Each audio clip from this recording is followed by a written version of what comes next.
láyé àtijọ́ nígbà wáṣẹ̀ ohun tá a máa ń gbọ́ ni pé orí adé kì í sùn tà débi wípé orí adé yóò wá dẹni tí ń jẹ́jọ́ yóò dẹni tí ń káwọ́ pọ̀nyìn nílé ẹjọ́ débi pé yóò wá dèrò ẹ̀wọ̀n. ṣùgbọ́n nǹkan ti yàtọ̀ ohun tí ó ṣẹlẹ̀ rí ti ń ṣẹlẹ̀ ohun tí ó wáyé rí ti ń wáyé.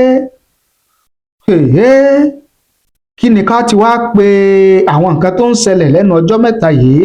ìdí làbárí ọ̀rọ̀ mi ni nípa kábíyèsí ọba apẹ̀tù tìlú pẹ̀tùmọdù nípínlẹ̀ Ọ̀ṣun.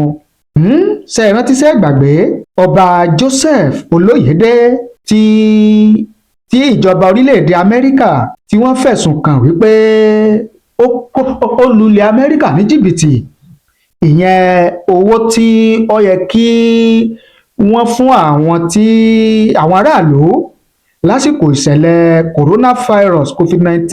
ṣáájú ó ní kábíyèsí ọba Joseph Olóyèdé àti olùṣọ́ àgùntàn nílé ìjọsìn kan ìyẹn Edwin Olúsanmí ni wọ́n ti jọ ń jẹ́jọ́ wípé wọ́n gbìmọ̀ pọ̀ láti gba owó tí ìjọba gbé kalẹ̀, èyí tí wọ́n ní wọ́n fẹ́ fún àwọn èèyàn tí wọ́n lùgbàdì ìṣẹ̀lẹ̀ coronavirus ìyẹn COVID-19 nígbà náà lọ́dún 2019/2020 tí wọ́n pe àkọlé rẹ̀ ní coronavirus AIDS Relief and Economic Security, tí wọ́n ní kábíyèsí ọba Joseph Olóyèdé àti ọ̀rẹ́ rẹ̀ Edward Olúwaṣánmi tí wọ́n gbìmọ̀ pọ̀ gbà sí àkáǹtì wọn tí wọn ò sì lò ó gẹ́gẹ́ bí wọ́n ṣe ní wọ́n fẹ́ lò ó.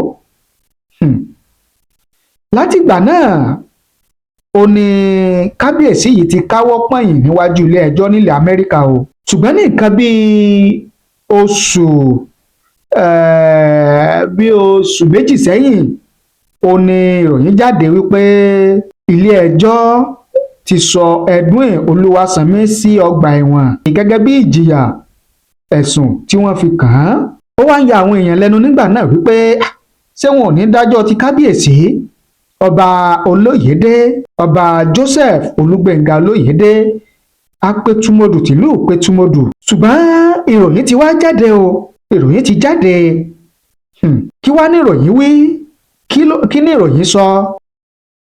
ẹ jẹ́ kí n mú wá fún yín kájọ farabalẹ̀ kájọ gbọ́ lẹ́kùnrẹ́rẹ́ bíṣẹ̀lẹ̀ ọ̀hún ṣe bẹ̀rẹ̀ àti tó fi di wípé ilé ẹjọ́ dájọ́ ẹ̀wọ̀n ọdún 4 fún kábíyèsí ọ̀bórí adé ọba pẹ̀tùmọdù tìlú pẹ̀tùmọdù pé kọ́lọ́ máa fi aṣọ péńpé roko ọba. ajé mú wá fún yín kájọ gbọ́ o kájọ wò ó. ṣùgbọ́n kí n tó tẹ̀síwájú ẹ jẹ́ kí n dé iléeṣẹ́ tí wọ́n ń so nígbọ̀wọ́ wa tí wọ́n ń ṣe àtìlẹ́yìn fún wa lórí ìkànnì yìí tí a fi ń wá láti máa mú tí ń ṣẹlẹ̀ káàkiri ilẹ̀ Yorùbá nílẹ̀ Áfíríkà káàkiri àgbáláyé tá a fi mú wá fún yín. ẹ jẹ́ ń dé iléeṣẹ́ S2 Ultimate Herbal International káwò ká gbọ́n tí wọ́n ní fún wa. tá a bá wá padà dé kí n wá mú ìròyìn lẹ́kùnrẹ́rẹ́ bí ìwé ìròyìn ṣe kọ bí ìwé ìròyìn ṣe gbé láti bẹ̀rẹ̀ ìṣẹ̀lẹ̀ yìí títí tó fi dé parí. ó yá ẹ jẹ́ á lọ sí iléeṣẹ́ S2 Herbal International. ọ̀rọ̀ ẹ̀jẹ̀ nínú ara ó ṣe pàtàkì fún gbogbo ẹ̀dá nítorí pé ìlera òun lòògùn ọrọ̀. ṣètọ́jú ẹ̀jẹ̀ rẹ pẹ̀lú S2 Ultimate Herbal Mixture for the management of high blood pressure. kí gbogbo ìṣòro ìfúnpá gíga àìróorun sùn kó wá gbígbà gbogbo ìdààmú orí fífọ́ ara yíyún yóò dùn gbàgbé pátápátá. wọ́n sáà ti lo S2 Ultimate Herbal Mixture fún oògùn high blood pressure. torí pé lọ́wọ́ kan ló máa ń lé ẹ̀jẹ̀ ríru hypertension àìróorun sùn orí fífọ́ jìnnà sí ẹni tó bá ń lò tẹ̀fẹ̀tẹ̀fẹ̀. egbòogi ìgbàlódé tó fọ ẹ̀jẹ̀ mọ́ tónítóní ní S2 Ultimate Herbal Mixture yìí jẹ́. S2 Ultimate Herbal Mixture ó ń gbógun ti àpọ̀jù ọ̀rá, ìdọ̀tí ara, ìdọ̀tí ẹ̀jẹ̀ tó lè dínà kí ẹ̀jẹ̀ lọ gerege nínú àgọ́ ara. gbogbo mọ́lẹ́kọ̀ọ́ kékeré sọ iṣẹ́ inú ẹ̀jẹ̀ ara ni tọ́jú ẹ̀jẹ̀ rẹ nítorí pé ìlera lògùn ọrọ̀.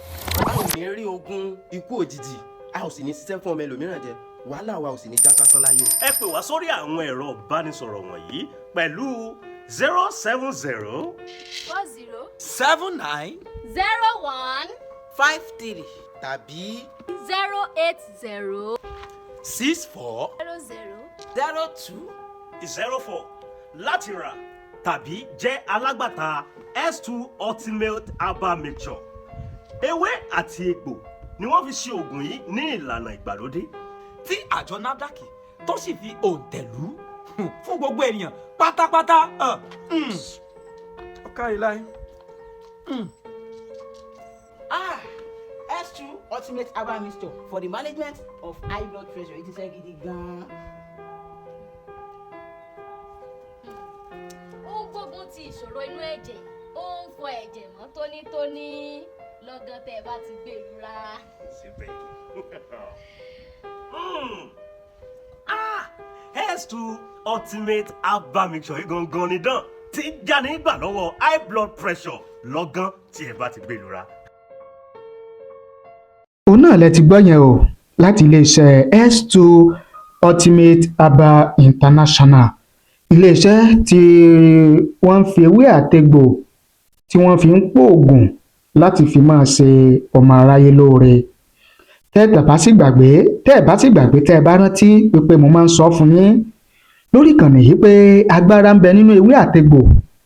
àwọn tí wọ́n bá mọ̀ ọ́n, agbára ń bẹ nínú ewé àtegbò láti fi máa ṣe ìtọ́jú àti ìwòsàn èyíkéyìí àìsàn tàbí àrùn tó bá ń bọ́mọ ẹ̀dá wọ̀yá àjà.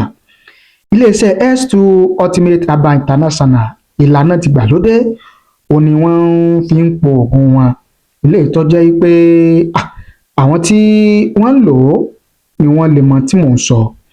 lẹ́yìn náà bá wá wò wípé ìlera yín jẹ́ ń lógún o, ìlera yín ó ṣe pàtàkì sí yín láti wà lálàáfíà, ẹ kàn sí iléeṣẹ́ S2 Ultimate Herbal International. ẹ pè wọ́n, ẹ bá wọn sọ̀rọ̀ bí àwọn oògùn wọn èyí tẹ́ ẹ bá nílò bí ó ṣe dọ́dọ̀ yín, ẹ jọ sọ, ìrọ̀rùn ni ó sì bá dé. gẹ́gẹ́ bí mo ṣe wá sọ fún yín ká tó mú polówó wá fún yín, mo ní ìròyìn gbè ìròyìn kọ bí kábíyèsí ọba Joseph Olóyèdé bó ṣe di ẹni tó ń káwọ́ pọ̀nyìn nílé ẹjọ́ tó fi di wípé ilé ẹjọ́ wá padà jù sẹ́wọ̀n ọdún 4 gbáko nílùú Amẹ́ríkà. ẹ jẹ́ mú wá fún yín o. ilé ẹjọ́ kan nílẹ̀ Amẹ́ríkà ti sọ apẹ̀tù tìlú Ìpẹ̀tùmodò sí ẹ̀wọ̀n ọdún 4 lórí ẹ̀sùn lílu jìbìtì owó ìrànwọ́ COVID-19, ìyẹn coronavirus, tí iye rẹ̀ lé ní mílíọ̀nù $4. ọmọ Nàìjíríà àti ilẹ̀ Amẹ́ríkà ni ọba Joseph Olóyèdé tó jẹ́ ẹni ọdún 62 tó sì ń gbé nílùú Medina tó wà ní Ohio lórílẹ̀‐èdè Amẹ́ríkà. ṣáájú ìṣẹ̀lẹ̀ náà, nínú àtẹ̀jáde kan láti ilé-ẹjọ́ àríwá Ohio, wọ́n ní kí ọ̀daràn náà kó dá owó tí iye rẹ̀ jẹ́ $4.4 million padà fún ìjọba Amẹ́ríkà. ìjọba Amẹ́ríkà wọ́n ní wọ́n tún gbẹ́sẹ̀ lé ilé tí ó jẹ́ ti ọba Joseph Olóyèdé tó wà ní Medina lójú ọ̀nà 40, èyí tó fi owó jìbìtì náà rà, tó fi mọ́ owó míì tí iye rẹ̀ jẹ́ $96,000. agbẹjọ́rò ìjọba ilẹ̀ Amẹ́ríkà ó ní Olóyèdé lu ìjọba ní jìbìtì, ó sì gba owó tó yà sọ́tọ̀ fún àwọn oníṣòwò kéékèèké láti fi kún òwò wọn látàrí ìpalára tí àrùn COVID-19 ṣe fún wọn nígbà náà.